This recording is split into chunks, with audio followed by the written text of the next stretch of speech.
بادشاہ بنے، ہم تیرے سر پر بادشاہ کا تاج رکھتے ہیں، اس کام کو چھوڑ دے۔ اگر جب دولت کا طلبگار ہے، تیرے سامنے دولت کے ڈھیر لگا دیتے ہیں، اس کام کو چھوڑ دے۔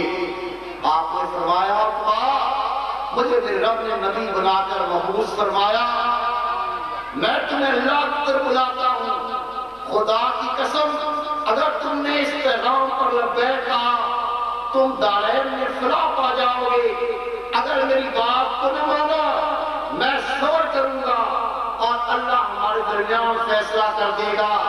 کہا محمد تم باز رہو گے؟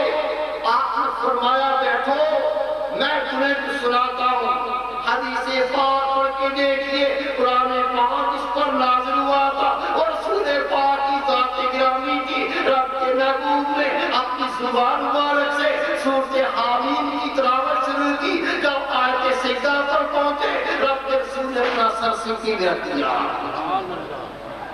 خطبہ دیکھتا رہا، قرآن پاک سنتا رہا۔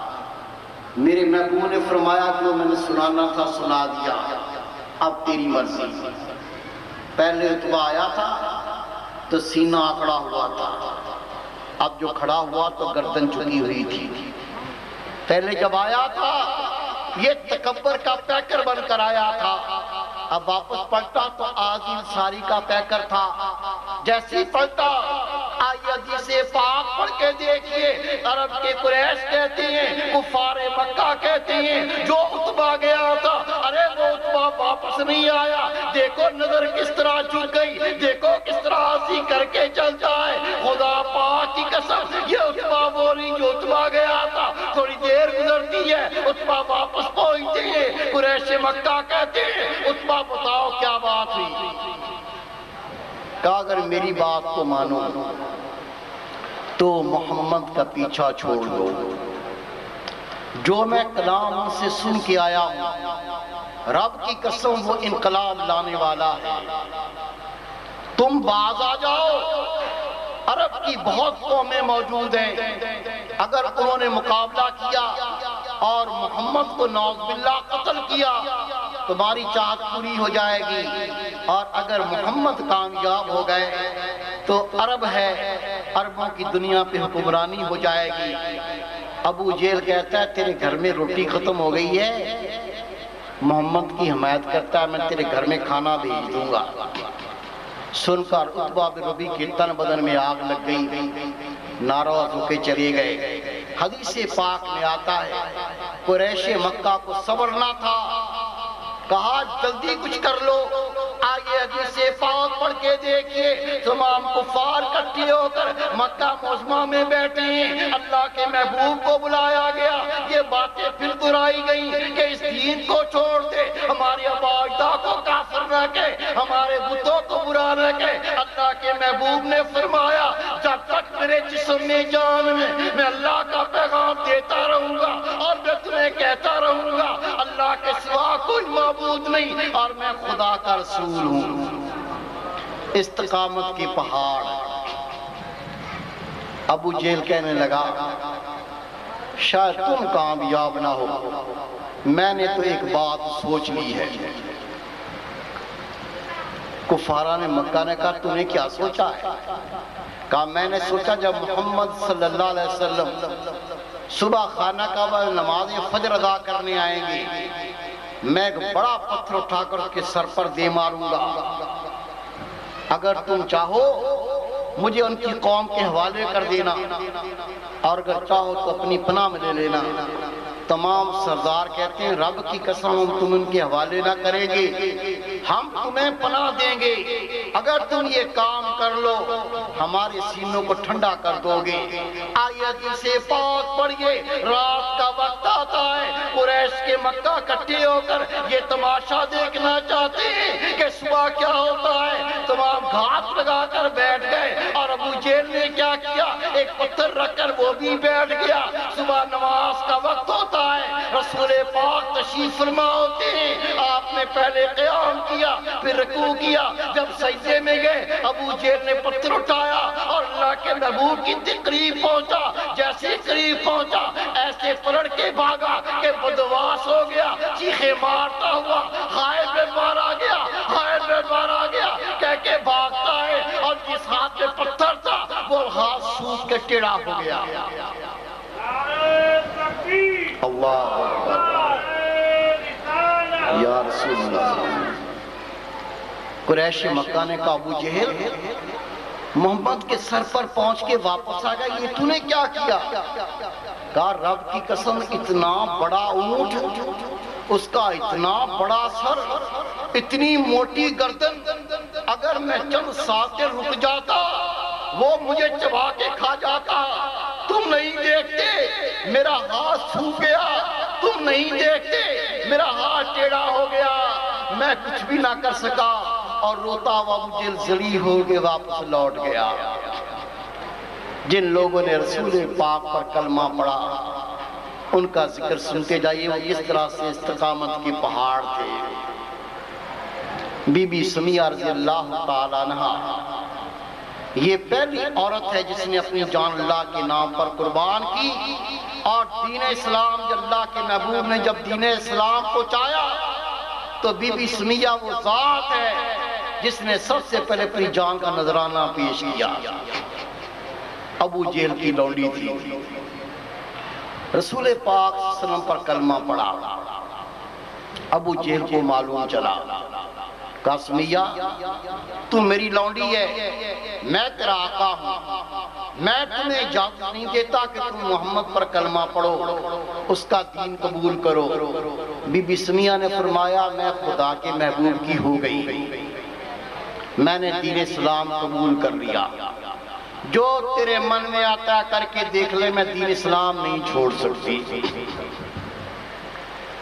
ابو جہل کو بڑا غصہ آیا، پڑھیے حدیث پاک، ابو جہل نے بی بی سمیہ کو ستون سے باندھا، ہاتھ میں نیزہ لیا، وہ نیزہ اس کے اپنی جسم میں چبھوتا، نیزے کو گھماتا، کھال ادھڑتی، جسم سے خون کی دھار نکلتی۔ بی بی سمیہ کہتی جو کرنا چاہتے ہو کر کے دیکھو، رسول پاک کا کلمہ نہیں چھوڑوں گی۔ خدا کی قسم پڑھیے حدیث پاک، آپ کے صاحبزادے آئے، دیکھا تو ماں کی حالت دیکھی نہ گئی۔ حضرت عمر رضی اللہ تعالیٰ واپس پلٹ گئے، عرض کی آقا آپ کو معلوم ہے میری امی جان ابو جہل کی لونڈی ہے، اس نے کلمہ پڑھا، اس کی پاداش میں ابو جہل نے امی جان کو ستون سے باندھا ہے، اس کے ہاتھ میں نیزہ ہے، وہ جسم میں چبھوتا ہے، اسے گھماتا ہے، کھال ادھڑتی ہے، جسم سے خون کی دھار نکلتی ہے، لیکن امی جان کہتی ہیں میں رسول پاک کا دین نہیں چھوڑوں گی۔ سن کر رسول پاک صلی اللہ علیہ وسلم کی آنکھوں سے آنسو ٹپکنے لگے، کہا بیٹے جا کر اپنی امی جان کو میرا سلام کہہ۔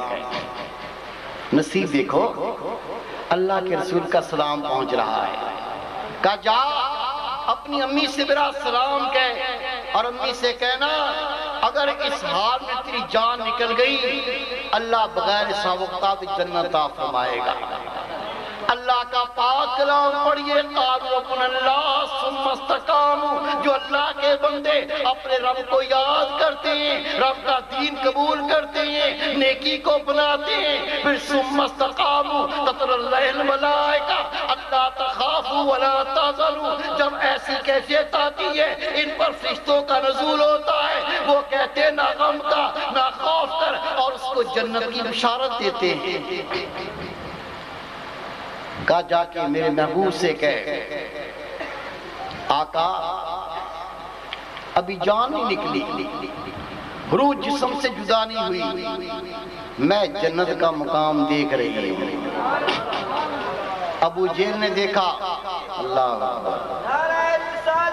یا